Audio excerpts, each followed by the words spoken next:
Hey folks, bidtrice.com, Trice Auctions here out of Denton, Maryland. We got an Ariens 20 horsepower, 46-inch cut mower, riding mower.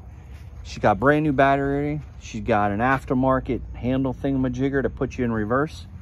We'll show you how that works. That block goes in there and make it go forward, pull it out to go backwards. So overall, fires right up. We're gonna get our demo driver to fire her up. Forward, backward,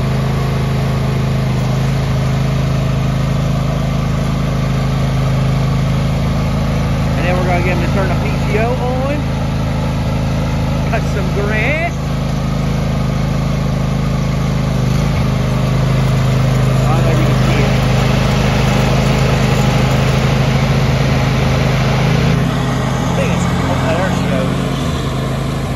There you are, Ariens 20 horsepower, 46-inch mower.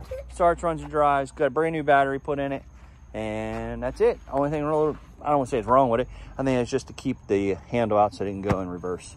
All right, folks, have a good one. Until next time. This will be in our August 7th auction, I think.